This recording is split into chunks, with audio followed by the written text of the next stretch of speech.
Seth, Yes, sir. it's saying, please ask the host to give you permission to record on this end. Yeah, I'm recording from here, Greg. You just want QuickTime.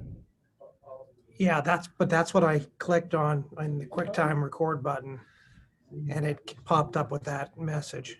No, that's the Zoom record button. QuickTime player, file. I had new movie selected. Let me try it again.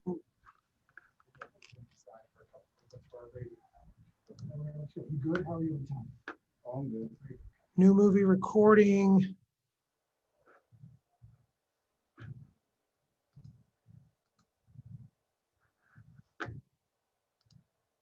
Okay. Guess we have it recording. Cool. I'll put you back on mute here quick while we wait for Jordan.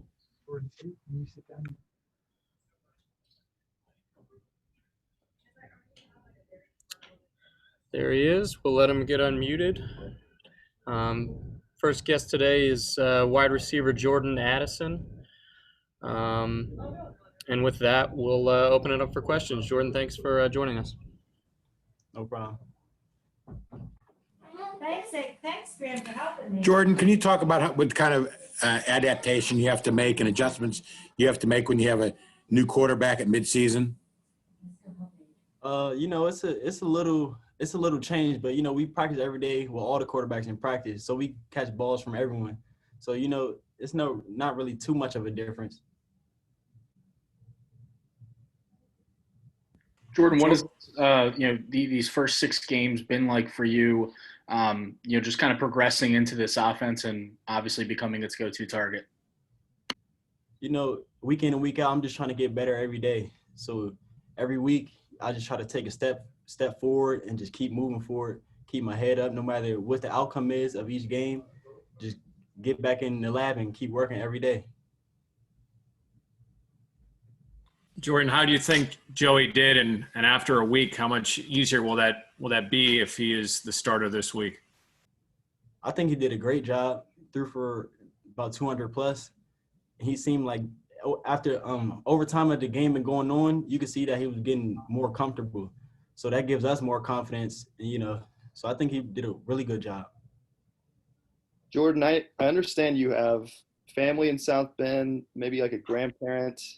And Notre Dame was kind of a school you were looking at in the recruiting process.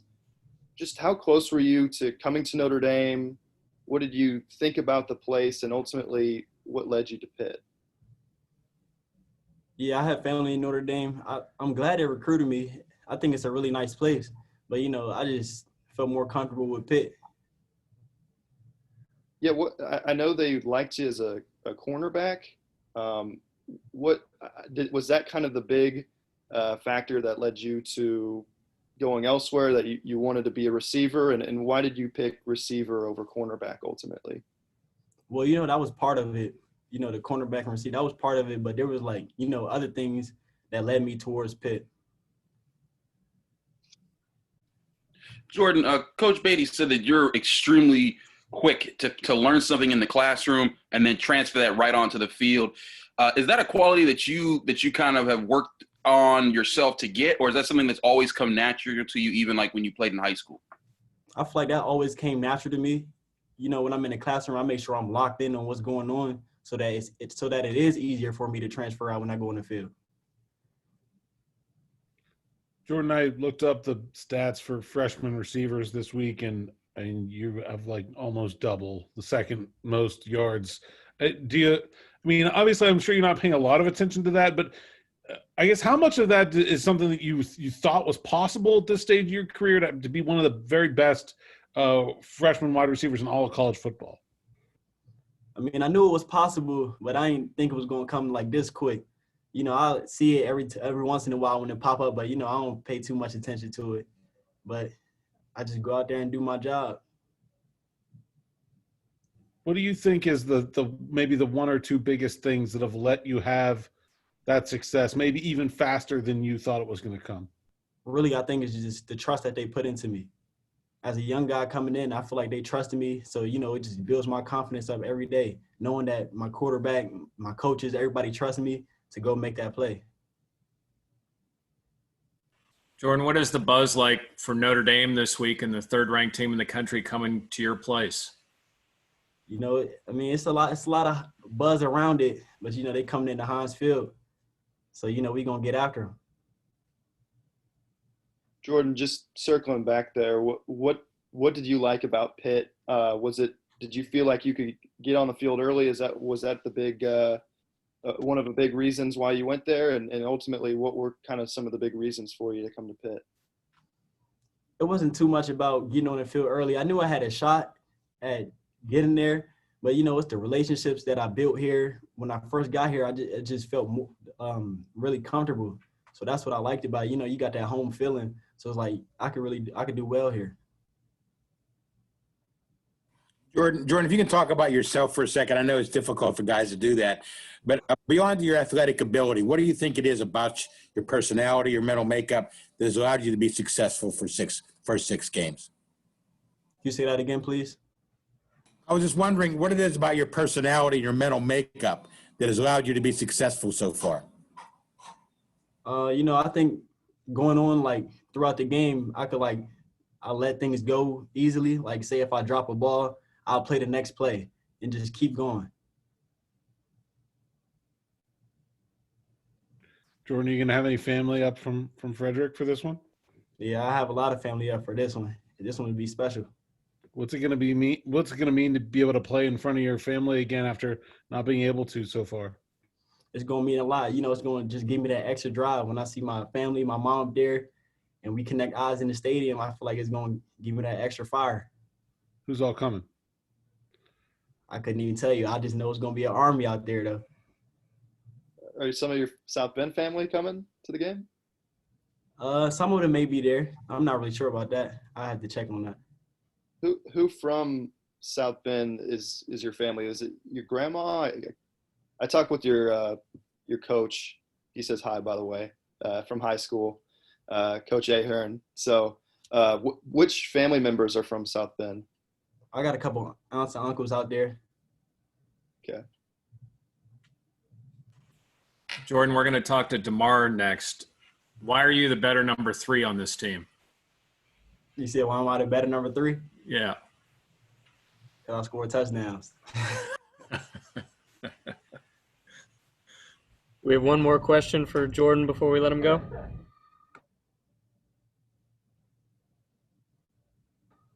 All right. Jordan, great job. Thank you for your time. Appreciate it. First class. Excellent. And we'll hope to be joined by Damar Hamlin shortly.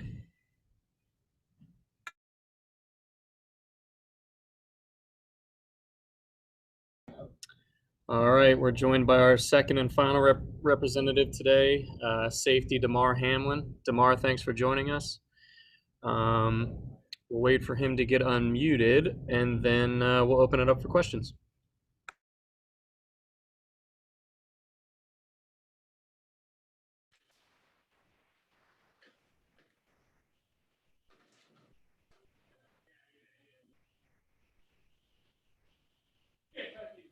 I think I'm good now. Thanks.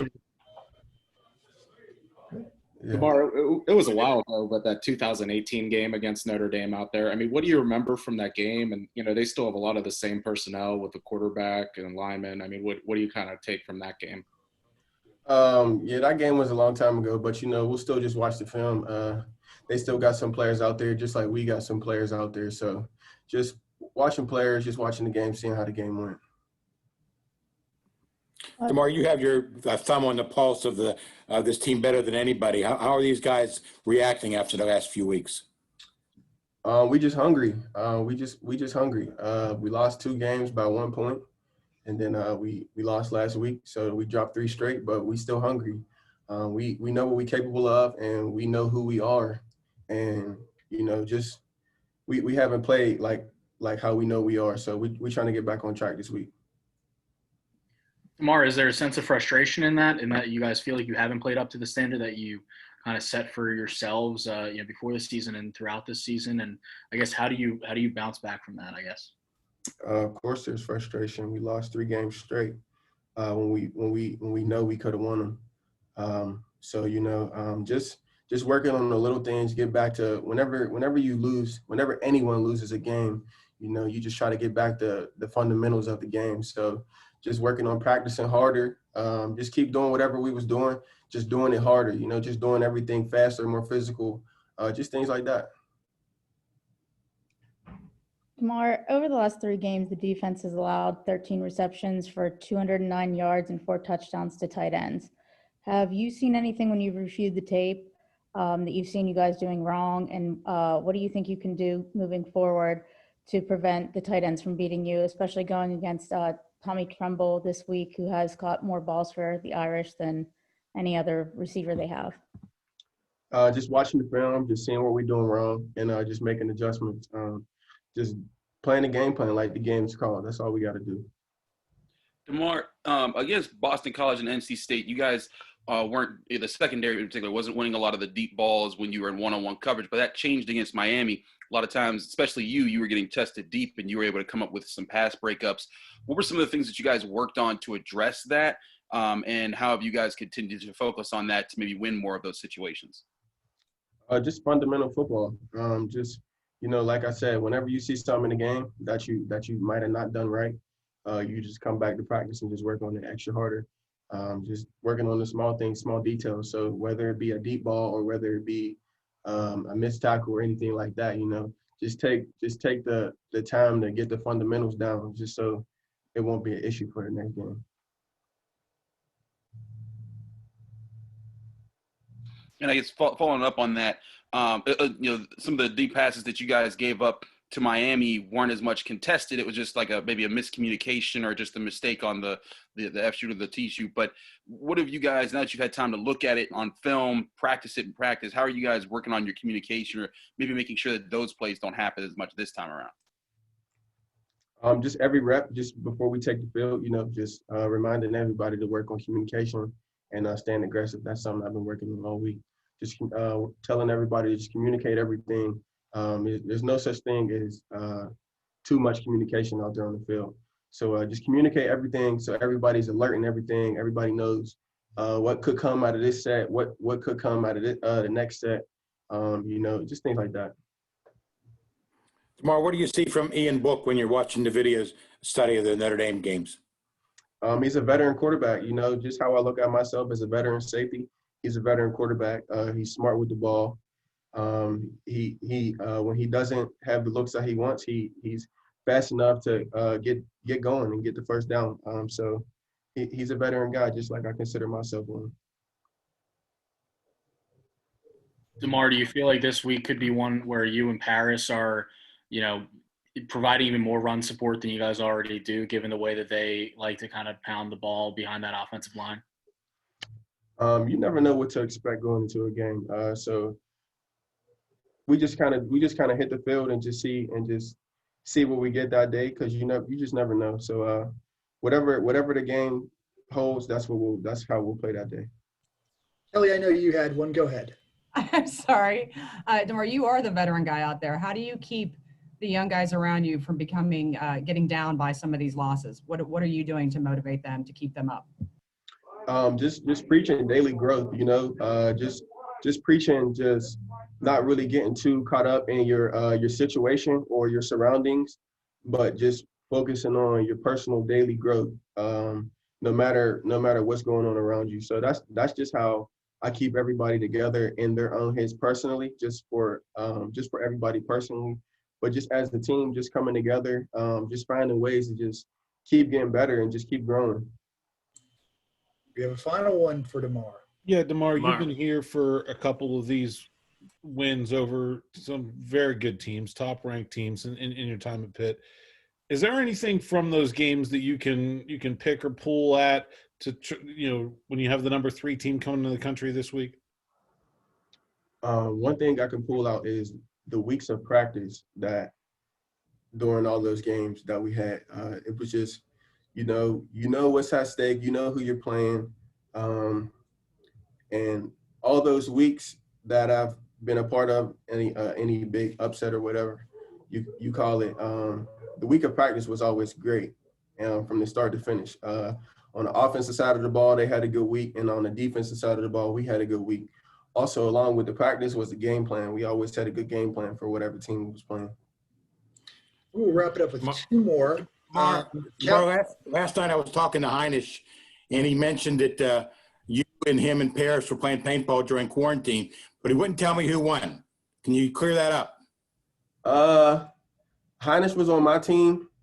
I think Paris was on the other team, and we won. I think we won. It was like a match of 3. I think we won 2-2. We might have won 3-0 or 2-1, something like that. But we definitely won. Heinisch was a good teammate too at paintball and football as well. He always was a good teammate for you, wasn't he? For sure, always. You know that. We'll take 2 more. We'll take Jeff first, and we'll have Kelly wrap it up. Go ahead, Jeff. Damar, you played your whole life in front of your family. Is it going to be even what's it going to be like to have them back, and how tough has it been to play without them there for the first few games? Well, my family traveled to Miami last week, and the opportunity they get, they come in. So just playing in front of my whole family. Just last week it was just my mom and my dad, but that's my team right there. That's Team Hamlin. But just playing in front of my whole family, getting to see everybody there. My grandma will be there. My little brother will be there. Couple uncles, just having everybody back. Just be probably just an extra boost of energy. Just looking up when I come to the sideline, just seeing them there. I always communicate with my dad throughout the games, just looking up right into those seats, right where I know he's at. He'll just tell me little things, just little pointers. We do a lot of communication just through eye contact, we've been doing this so long that it's just so natural. But it'll definitely just be a little bit more boost of energy. Kelly, did you want to punctuate things? Yes. Jeff stole my question, but I'll even ask them, not just your parents, but there's going to be fans and some of your peers in the stands too. You're going to be able to feed off that crowd? Definitely, for sure. We've been waiting to have fans back at Heinz Field. We thought it would happen earlier, but it didn't. We're not sweating it. So we'll just take it for what it is, and we'll just keep rolling. Damar, class job as always. Thank you for the time, and thanks everybody for joining us. That concludes our session today. Thanks, Damar. Appreciate it. Damar, appreciate it.